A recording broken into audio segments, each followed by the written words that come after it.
जय हिंद बच्चों।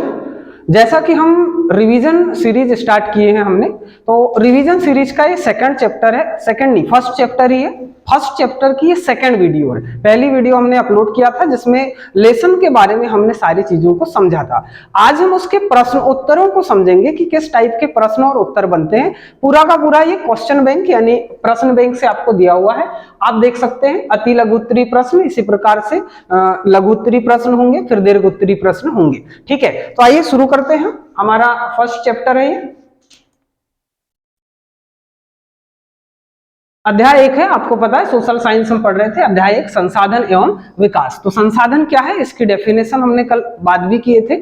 आगे जो आज हमें समझना है वो क्वेश्चन आंसर पढ़ना है। तो देखो सबसे पहला प्रश्न है, पट्टी कृषि किसे कहते हैं, किसे कहा जाता है पट्टी कृषि। तो देखो बड़े खेतों को पट्टियों में बांटा जाता है और फसलों के बीच में घास की पट्टियां उगाई जाती हैं। ये जो है ये पवनों द्वारा जनित बल को कमजोर करती है और इस तरीके की जो कृषि होती है इसे पट्टी कृषि कहा जाता है। मतलब क्या हुआ, मतलब जो बड़े बड़े खेत होंगे उन बड़े खेतों में बीच बीच में पट्टियां होंगी और उन पट्टियों में घास उगाई जाएगी। मतलब आप ऐसा समझ सकते हो, हमारे यहाँ पे जो मध्य प्रदेश की बात करें तो यहाँ बंदियां जो बनाते हैं, आप ऐसा समझ लो कि वही पट्टी कृषि होगी। ठीक है, अगला क्वेश्चन देखो, समोच्च जुताई किसे कहते हैं। यहाँ पे देखो समोच्च जुताई, ढाल वाली जो भूमि है उस पर समोच्च रेखाओं के समांतर हल चलाने से ढाल के साथ जल बहाव की गति घटती है और इसे हम कहते हैं समोच्च जुताई। फिर से समझो, जो ढाल वाली भूमि होती है उस पर समोच्च रेखाओं के समांतर हल चलाने पर जो जल का बहाव है उसकी गति घटती है और इसे ही हम कहते हैं समोच्च जुताई। अगला क्वेश्चन देखिए, चादर अपर्दन क्या है।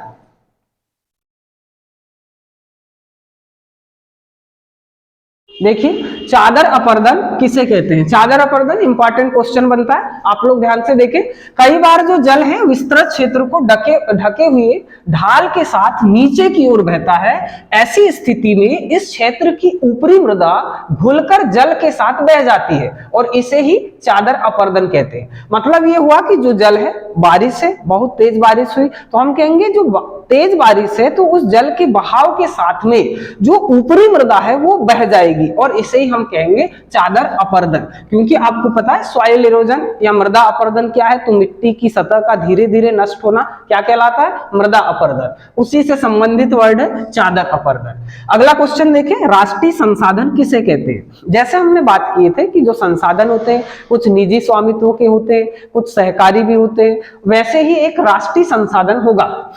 कल जैसे हमने बात किए थे उसी आधार पर हम बात करेंगे कि तकनीकी तौर पर देश में पाए जाने वाले सारे संसाधन राष्ट्रीय हैं। सारे खनिज पदार्थ, जल संसाधन, वन, वन्य जीवन, राजनीतिक सीमाओं के अंदर सारी भूमि और 12 समुद्री मील जो कि 22.2 किलोमीटर तक होती है, महासागरीय क्षेत्र जो होगा, भूभागी समुद्र, वो इसमें पाए जाने वाले संसाधन राष्ट्र की संपदा है और इसे ही हम कहेंगे राष्ट्रीय संसाधन। जैसे कि हमने कल भी बात की थे, राष्ट्र के अंदर पाए जाने वाले समस्त संसाधन राष्ट्रीय संसाधन होंगे। और राष्ट्र की सीमा कहां तक निर्धारित होती है, तो राष्ट्र की सीमा निर्धारित होती है, जैसे हमने बात किया था कि ये हमारा भारत देश है तो इस भारत देश की जो सीमाएं निर्धारित होंगी ये समुद्री जल पे 12 नॉटिकल मील या 12 समुद्री मील इसको हम कहेंगे, जिसकी किलोमीटर में दूरी होती है 22.2 किलोमीटर। तो 22.2 किलोमीटर का जो क्षेत्र है इस समुद्र के अंदर का, ये भी हमारा मतलब भारत देश का राष्ट्रीय संसाधन होगा। जो भी चीजें इसके अंतर्गत आएंगी, जल संसाधन हो गया या फिर खनिज या अन्य कोई संसाधन। आईएमपी क्वेश्चन बनता है, आप इसे भी याद रखेंगे, राष्ट्रीय संसाधन किसे कहते हैं। देखें अगला प्रश्न, मृदा निम्नीकरण से क्या आशय है। मृदा निम्नीकरण,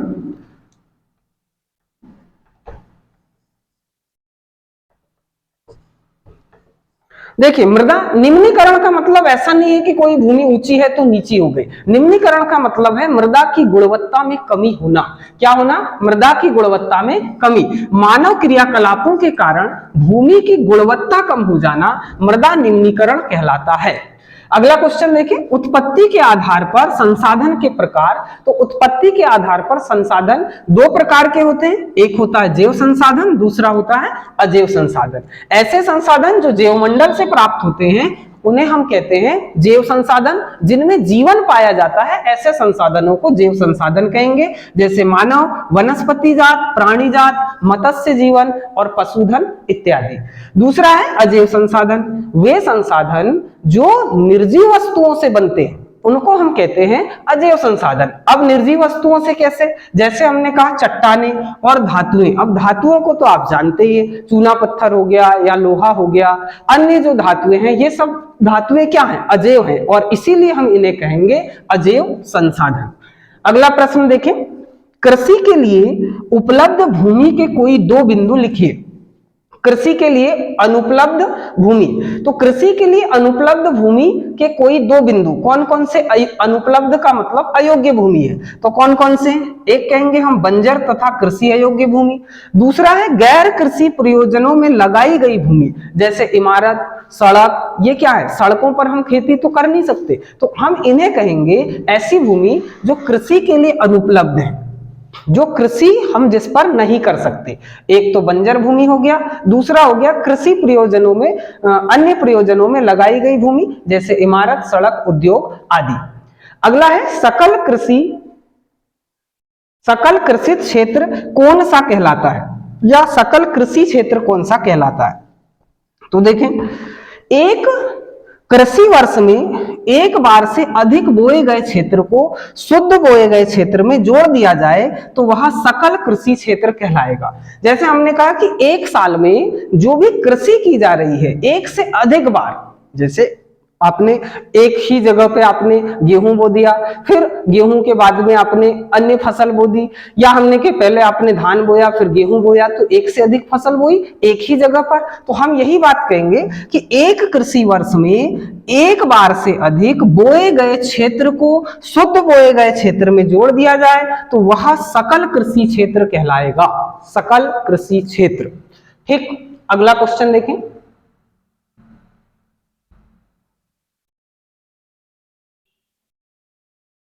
अगला क्वेश्चन है, मरुस्थलीय मिट्टी व जलोढ़ मिट्टी में कोई दो अंतर लिखिए। एक है मरुस्थलीय मिट्टी, दूसरा है जलोढ़ मिट्टी। हमने कल कुछ मिट्टी के प्रकार पढ़े थे जिसमें हमने मरुस्थलीय भी पढ़ा था, जलोढ़ मिट्टी भी। मरुस्थलीय मिट्टी क्या है, तो यह बालू प्रधान मिट्टी है जिसमें बालू के कण पाए जाते हैं, जिसमें रेत के कण होंगे, मरुस्थलीय मिट्टी होगी। दूसरा, सिंचाई की सुविधा उपलब्ध ना होने पर यह बंजर पड़ी रहती है, जबकि जो जलोढ़ मिट्टी है इस मिट्टी में विभिन्न मात्रा में रेत, गाद, मृत्तिका मतलब चोक या चिकनी मिट्टी मिली होती है और यह मिट्टी सर्वाधिक उपजाऊ होगी। मरुस्थलीय मिट्टी उपजाऊ कम होगी, जबकि सबसे ज्यादा उपजाऊ होती है जलोढ़ मिट्टी। अगला क्वेश्चन देखिए, बांगर मिट्टी और खादर मिट्टी में कोई दो अंतर लिखिए। काली मिट्टी के दो भाग हैं, एक है बांगर, दूसरा है खादर, मतलब प्रकार है, भाग नहीं। तो हम कहें कि जो बांगर मिट्टी होगी, हाँ ध्यान से देखें, एक है बांगर मिट्टी और दूसरी है खादर मिट्टी। बांगर मिट्टी क्या है, पुराने जलोढ़ अवसादों के निक्षोभ से निर्मित भू आकार को बांगर कहते हैं, जबकि बाढ़ की नवीन जलोढ़ मिट्टी से निर्मित निचले भाग को खादर कहते हैं। वहीं ऊंचाई के कारण बाढ़ का जल यहां तक नहीं पहुंच पाता और खादर मिट्टी संपूर्ण भाग बाढ़ का मैदान होता है, मतलब बाढ़ वाला जो मैदान होगा, निचली जो सतह होगी, हम उसको कहेंगे जो खादर मिट्टी है वहां पर पाया जाएगा। अगला क्वेश्चन देखिए, मोस्ट आईएमपी क्वेश्चन है ये भी, मृदा अपरदन किसे कहते हैं। मृदा अपरदन के कोई दो कारण लिखिए।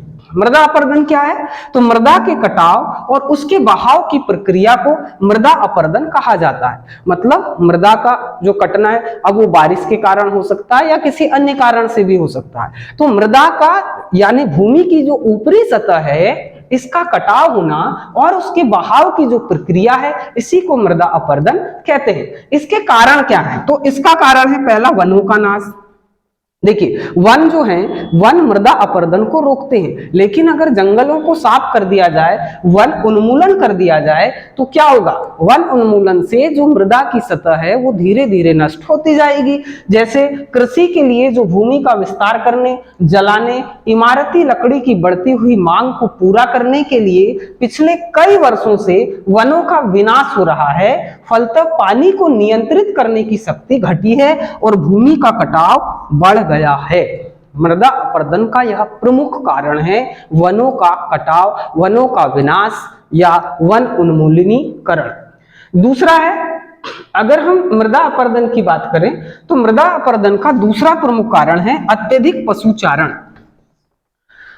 बहुत अधिक पशुचारण यानी पशुचारण पर नियंत्रण ना रखने से भी जंगलों की घास काट ली जाती है और जानवरों द्वारा चर ली जाती है। इससे भूमि की ऊपरी परत हट जाती है और भूमि का कटाव होने लगता है। इस कारण से भी मृदा का अपरदन होता है। अगला क्वेश्चन देखें, एजेंडा 21 क्या है? एजेंडा 21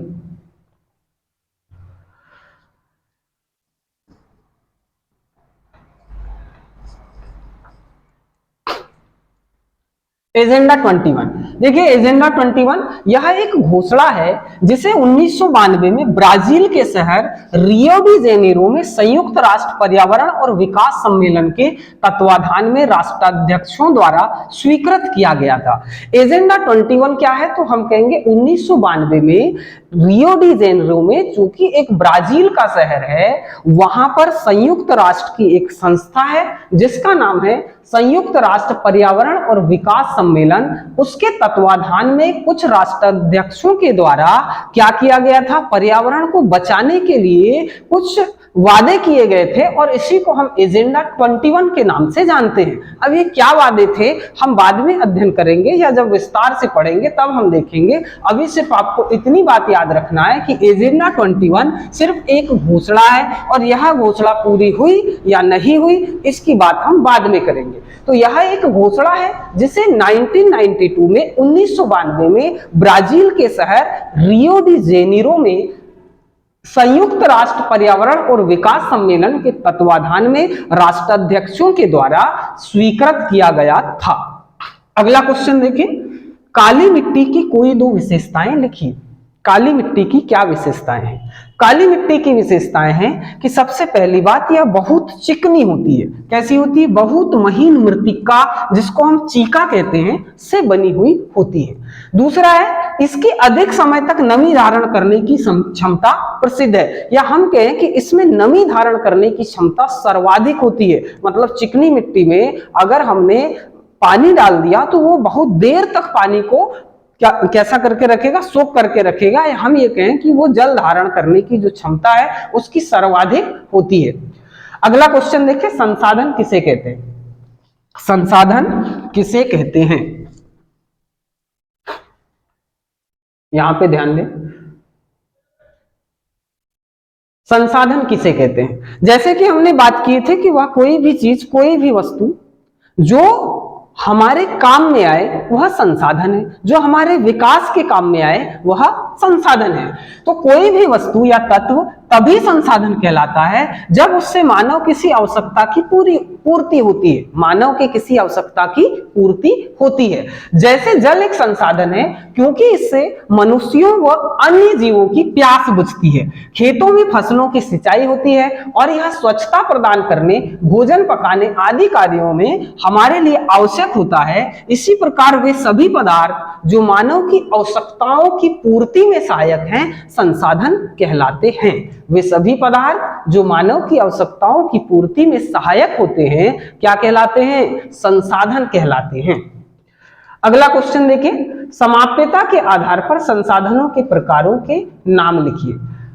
तो हमने कहा था कि समाप्यता के आधार पर, यानी ऐसे संसाधन जो समाप्त हो सकते हैं, इस आधार पर संसाधनों के प्रकार कौन से हैं? तो समाप्यता के आधार पर दो प्रकार के हैं, एक तो है नवीकरणीय, दूसरे हैं अनवीकरणीय। नवीकरणीय क्या होंगे? तो सौर तथा पवन ऊर्जा, जल, वन, वन्य जीवन जो कभी समाप्त ना हो, जैसे सौर ऊर्जा कभी समाप्त नहीं होगा, इसीलिए हम इसे कहते हैं नवीकरणीय ऊर्जा संसाधन या सभी नवीकरणीय संसाधन। वैसे ही अनवीकरणीय क्या है? तो ऐसे संसाधन जो भविष्य में समाप्त हो सकते हैं, हम इन्हें कहेंगे अनवीकरणीय संसाधन, जैसे कि जीवाश्म ईंधन और धातुएं। धातुएं समाप्त हो सकती है, बिल्कुल हो सकती है। जीवाश्म ईंधन समाप्त हो सकता है। जीवाश्म ईंधन जैसे पेट्रोल, डीजल, कोयला, ये क्या है? ये समाप्त होने वाली चीजें हैं, तो हम इन्हें कहेंगे अनवीकरणीय संसाधन। अगला क्वेश्चन देखें, थोड़ा सा जूम करते हैं।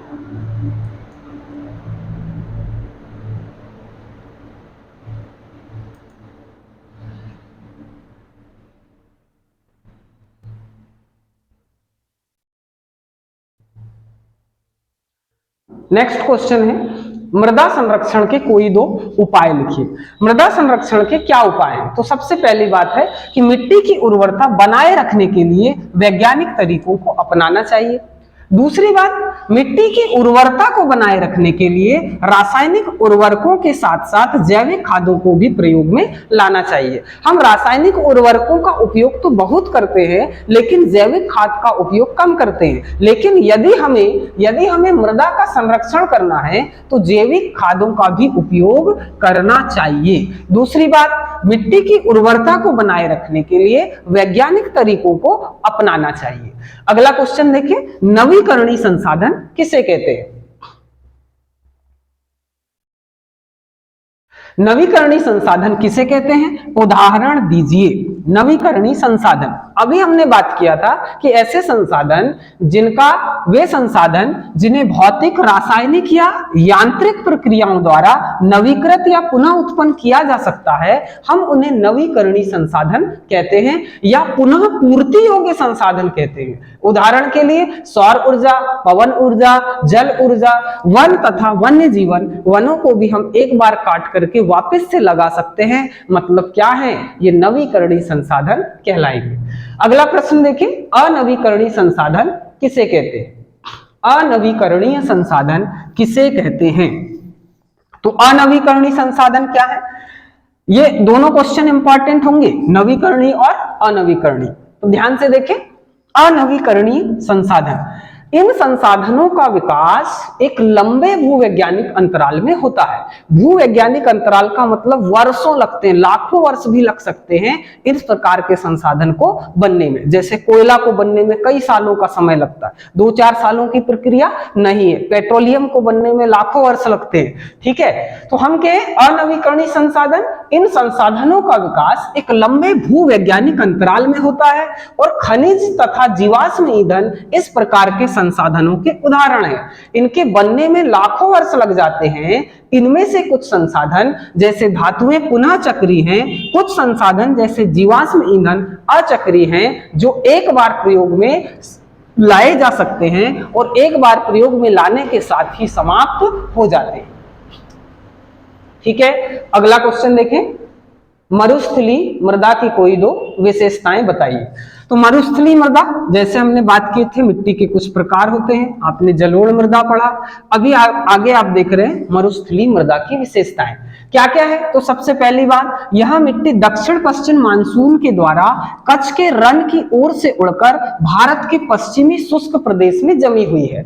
मतलब यहाँ आपको ये बताया गया है कि यह जो मृदा है, मरुस्थलीय मृदा, ये भारत के पश्चिमी शुष्क प्रदेश में जैसे राजस्थान में पाई जाती है।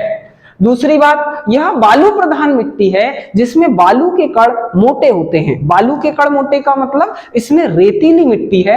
आप मरुस्थलीय मृदा को रेतीली मिट्टी कह सकते हैं, या हम ये कहें कि बालू प्रधान मिट्टी है। कैसी मिट्टी है? बालू प्रधान। बालू का मतलब रेत। अगला क्वेश्चन देखें, जलोढ़ मृदा की कोई दो विशेषताएं।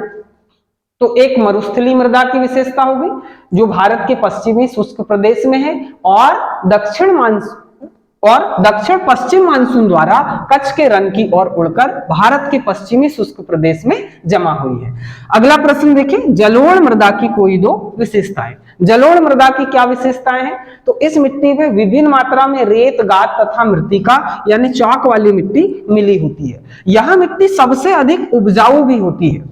जो जलोढ़ मृदा है सर्वाधिक उपजाऊ मृदा है, ऐसा माना जाता है, माना नहीं होता ही है। अगला प्रश्न देखें,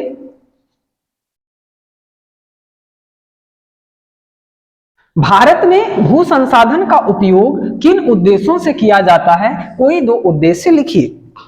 तो भू संसाधन, जैसे हमने बात किया कि भूमि एक संसाधन है, जैसे कि हमने बात किया पेट्रोलियम एक संसाधन है, वैसे ही भू यानी जमीन यानी मृदा भी एक प्रकार का संसाधन है। इसका उपयोग किस लिए किया जाता है? तो आपको पता है, सबसे पहली बात तो कृषि के लिए करते हैं, दूसरी बात वनों के लिए करते हैं, चारागाह के लिए करते हैं, आवास के लिए करते हैं, ये बहुत सारी बातें होंगी, तो आप लोगों को ये भी याद रखना है। तीसरा हम लिख सकते हैं आवास के लिए हम करेंगे इसका, चौथा उपयोग चारागाह के लिए करेंगे। ठीक है, मतलब भूमि के बिना कोई भी काम संभव नहीं है, फिर भी हमें मूल बातों को लिखना है। भू संसाधन का उपयोग वन के लिए, कृषि के लिए, आवास के लिए, चारागाह इत्यादि के लिए। अगला क्वेश्चन देखें, शुद्ध या निबल बोया क्षेत्र किसे कहते हैं? शुद्ध बोया क्षेत्र, ये बोया क्षेत्र क्या है? जहां पर कृषि की जाती है ऐसे क्षेत्र को बोया क्षेत्र कहते हैं। ठीक है, तो एक वर्ष में कुल बोया गया क्षेत्र शुद्ध बोया क्षेत्र कहलाता है। मतलब एक वर्ष में जितने भी क्षेत्र पर हमने कृषि की है या जितने भी क्षेत्र पर हमने फसल लगाई है, फसल बोई है, ऐसे क्षेत्र को हम कहते हैं शुद्ध या निबल बोया क्षेत्र। अगला प्रश्न देखें, मृदा परिच्छेदिका का नामांकित चित्र बनाइए। मृदा परिच्छेदिका क्या है? तो हम कहेंगे मृदा की जो ऊपरी सतह है, जिसको हम भूपर्पटी कहते हैं, जिसमें ह्यूमस पाया जाता है, उसकी जो उसका जो घटक है कि उसमें कौन कौन सी चीजें पाई जाती हैं, इसी को हम कहते हैं मृदा परिच्छेदिका। तो मृदा परिच्छेदिका यानी मिट्टी क्या है? तो हम कहेंगे सबसे ऊपरी परत होगी, इसको हम कहेंगे ह्यूमस। क्या कहेंगे? ह्यूमस। फिर उसके बाद में आएगा मृदा की ऊपरी परत, ये मृदा की ऊपरी परत। ठीक, उसके बाद में है उपमृदा, यहां से यहां तक आप देख सकते हैं उपमृदा। उपमृदा के बाद में, अच्छा, इस उपमृदा में क्या क्या होगा? तो उपमृदा में होगा अपक्षयित शैल पदार्थ, जैसे कि बालू, गाद, चिकनी मिट्टी, ये इस भाग में पाया जाएगा। क्या क्या है? बालू है, गाद है, चिकनी मिट्टी है, तो हम इसको कहेंगे उपमृदा। और सबसे ऊपरी वाली मृदा, तो हम इसको कहेंगे मृदा की ऊपरी परत या ऊपरी मृदा। फिर इसके बाद अधः स्तर होगा, अपक्षयित शैल पदार्थ होंगे, यहाँ पे कुछ पत्थर होंगे, पत्थर, शैल पदार्थ, शैल का मतलब पत्थर। ठीक है, और सबसे नीचे पे जो होगा ये होगा आधारी शैल। कौन सा शैल? आधारी शैल, जो अपक्षयित नहीं हुआ। अपक्षयित का मतलब जिसका विघटन नहीं हुआ है, अपक्षय नहीं हुआ है, हम इसको कहेंगे आधारी शैल। तो ये जो मृदा परिच्छेदिका होगा वो चार भागों में हम इसको बांटेंगे। पहला आधारी शैल, दूसरा अधः स्तर, तीसरा उपमृदा और चौथा होगा ऊपरी मृदा। इस ऊपरी मृदा में ही ह्यूमस पाया जाता है, ये आपको याद रखना है। इसके चार स्तर होंगे, क, ख, ग और घ। ठीक है, पहले मृदा, फिर उपमृदा, फिर अपक्षयित शैल, फिर अनअपक्षयित शैल, या हम कहेंगे आधार शैल। कौन सी शैल? आधार शैल। तो ये चित्र आप देख सकते हैं।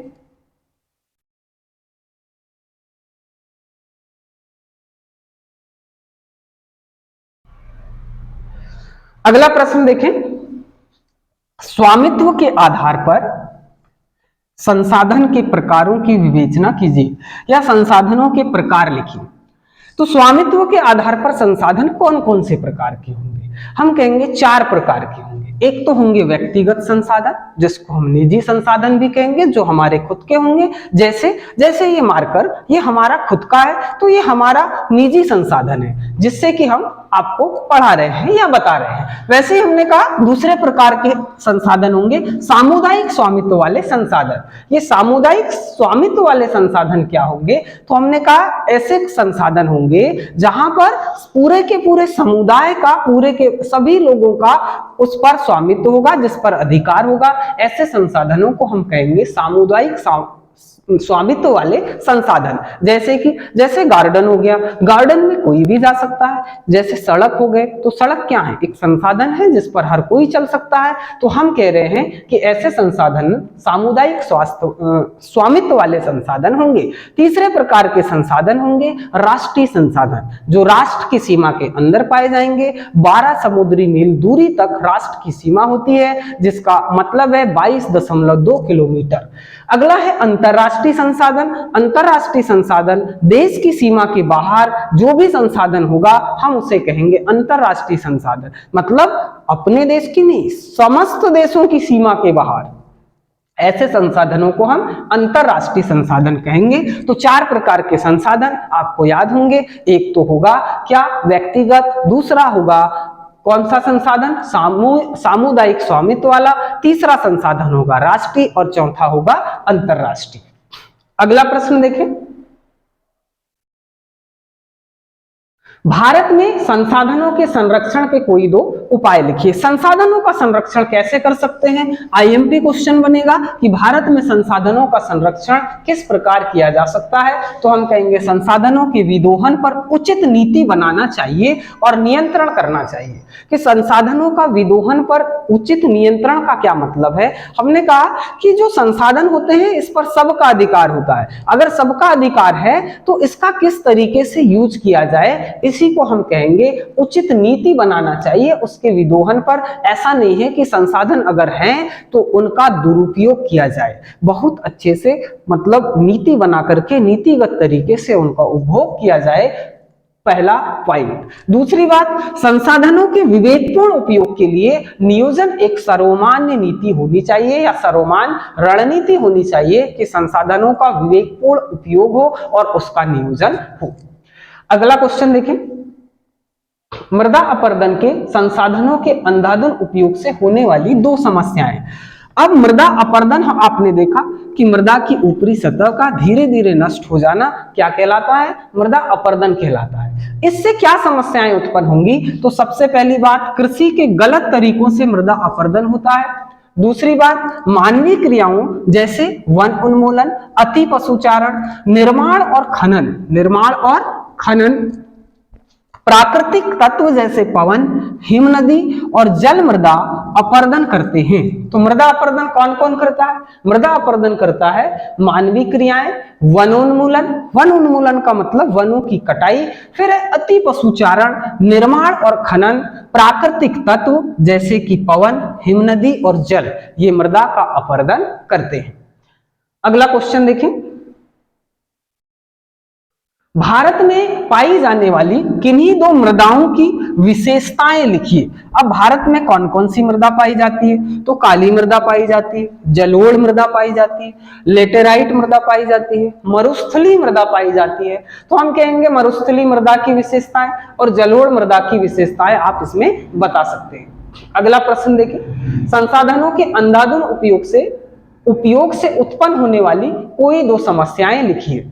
तो संसाधनों का अगर अंधाधुंध उपयोग किया जा रहा है तो इससे क्या समस्याएं उत्पन्न हो सकती हैं, इससे समाज के कुछ ही लोगों के हाथ में आ गए हैं, जिससे 2 हिस्सों में संसाधन संपन्न एवं संसाधनहीन अर्थात अमीर और निर्धन में बंट गया है। जैसे हम संसाधनों की बात करें तो हमारे जो संसाधन है वो 2 हिस्सों में बंट चुके हैं। कौन कौन से 2 हिस्सों में, एक तो हमने कहा अमीरों के पास में ज्यादा संसाधन है और दूसरा गरीबों के पास में कम संसाधन है। मतलब 2 हिस्सों में, एक संसाधन संपन्न जिसको हम अमीर कहेंगे, एक संसाधनहीन जिसको हम निर्धन कहते हैं। 2 हिस्सों में समाज बंट चुका है, किसके कारण, संसाधन के उचित नियोजन नहीं होने के कारण। अगला क्वेश्चन देखिए, संसाधनों के अंधाधुंध शोषण से वैश्विक पारिस्थितिकी संकट उत्पन्न हो सकती है, जैसे भूमंडलीय तापन, ग्लोबल वार्मिंग किस कारण से हो रहा है, ये संसाधनों का अंधाधुंध दोहन से ही तो हो रहा है। ओजोन परत का अवक्षय ये किस कारण से हो रहा है, ये भी संसाधन का अनुचित उपयोग से हो रहा है। पर्यावरण प्रदूषण और भूमि निम्नीकरण ये क्या है, तो ये संसाधनों से उत्पन्न होने वाली या संसाधनों के अंधाधुंध उपयोग से उत्पन्न होने वाली समस्याएं। अगला प्रश्न देखें, भारत में सबसे अधिक कौन सी मिट्टी पाई जाती है, इसकी कोई दो विशेषताएं लिखिए। तो हम कहेंगे कि भारत में सर्वाधिक कौन सी मिट्टी पाई जाती है, जलोढ़ मिट्टी पाई जाती है। विशेषताएं क्या है, तो हम कहेंगे कि यह मिट्टी सबसे ज्यादा उपजाऊ होती है, सर्वाधिक उपजाऊ कौन सी, जलोढ़ मिट्टी। और सर्वाधिक अगर उपजाऊ है,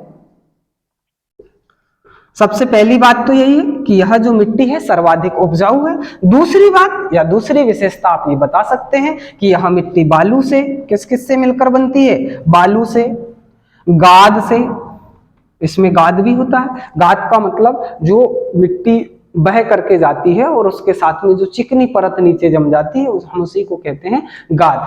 ठीक है, तो यह मिट्टी बालू, गाद, ठीक, और कंकर इसमें पाए जाते हैं, ठीक, इससे बनती है। या हम ये कहें कि इसकी अगली विशेषता क्या है, तो अगली विशेषता हम कहेंगे कि यह मिट्टी मैदानी इलाकों में पाई जाती है। कहाँ, मैदानी भागों में पाई जाती है। ठीक है, तो यह मिट्टी मैदानी भागों में पाई जाती है, ये इसकी विशेषता है। सर्वाधिक उपजाऊ मिट्टी होगी, मैदानी भागों में पाई जाएगी। फसलों के लिए सर्वाधिक उपयुक्त मिट्टी यही होती है, मैदानी भागों में पाई जाती है। ठीक है, तो ये थे आपके मोस्ट इंपॉर्टेंट 30 क्वेश्चंस, 29 क्वेश्चंस जो हमने आपको रिवाइज करवाया। आपको इनको बार बार रिवाइज करना है।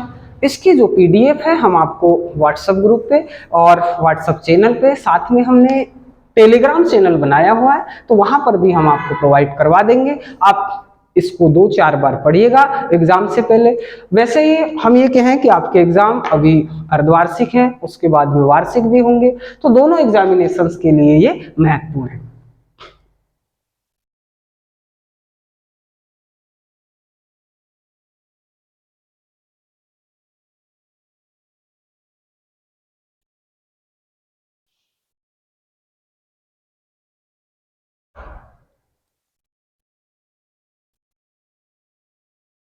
तो ये था संसाधन एवं विकास, मतलब फर्स्ट अध्याय के सारे इंपॉर्टेंट क्वेश्चन जो आपके प्रश्न बैंक से थे। आगे हम नेक्स्ट डे नेक्स्ट लेसन के सारे इंपॉर्टेंट क्वेश्चंस को रिवाइज करेंगे। तब तक पढ़ते रहें, बढ़ते रहें, चैनल को सब्सक्राइब कर लें और बस पढ़ते रहें। फिर मिलेंगे अगले दिन अगले नए वीडियो के साथ। पढ़ते रहें, बढ़ते रहें। नमस्कार, जय हिंद।